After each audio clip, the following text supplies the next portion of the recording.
William Arlotti pour le Fashion Post avec Franck Janté. Nous allons parler d'élégance, de savoir recevoir, de savoir vivre à la française avec Potel et Chabot. Comment est-ce que vous pourriez me définir Potel et Chabot? Même si la signature est inscrite dans l'inconscient collectif, qu'est-ce qui fait justement votre différence?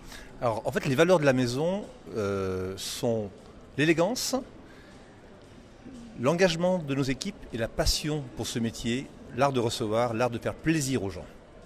Comment est-ce que votre proposition a évolué avec le temps? Je prends l'exemple de clients liés au luxe. Aujourd'hui, on est dans un monde qui s'est globalisé. Les grands groupes ont évolué. On a envie de choses peut-être plus rapides, plus efficaces. La façon de consommer aussi a changé. Comment, justement, la carte, la proposition a suivi l'air du temps? Alors, ce qui a beaucoup changé chez Potel et Chabot depuis 5 à 7 ans, c'est l'introduction de la mise en scène et de l'expérience globale. Jusqu'à présent, Potel et Chabot était très connu pour sa gastronomie exceptionnelle, mais on a mis en place, avec un directeur artistique, le fait qu'on délivre à nos clients une expérience globale qui commence par le service, par l'accueil, par la mise en scène, par la décoration et par l'expérience que l'on délivre aux clients de façon plus générale.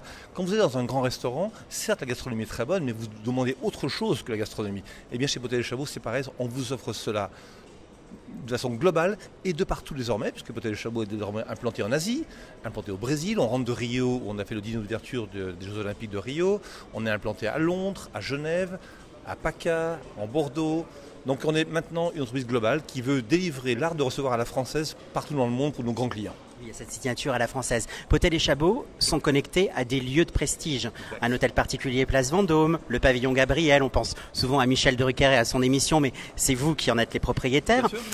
En fin de compte, vous proposez du sur-mesure. Quand vous avez un client qui vous fait une demande, vous êtes enfin un designer qui crée en one-to-one. Exactement. En fait, chaque réception conçue par Potel et Chabot est unique pour le client en fonction de son souhait, du message qu'il veut envoyer à ses propres invités. Ça peut être un lancement de produit, l'annonce de résultats financiers ou un événement privé. Donc à chaque fois, il y a un message derrière la façon dont vous recevez, que ce soit chez Potel et Chabot ou à la maison.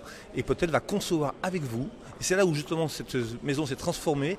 Vieille maison, 1820, on a des valeurs très fortes, mais on a en même temps un dynamisme, une modernité qui rentre en ligne de compte et qui aujourd'hui nous permet de rayonner auprès des grands clients privés, mais aussi des grandes marques françaises de luxe. Une dernière question qui est plus personnelle. Comment est-ce que vous êtes arrivé à être chez Potel et Chabot? Ça a été quoi votre parcours? Alors en fait, j'ai travaillé beaucoup à l'étranger. Ensuite, j'ai travaillé pour Disney, en France et à l'étranger. Et je me suis retrouvé en 2009 à la tête de cette belle maison.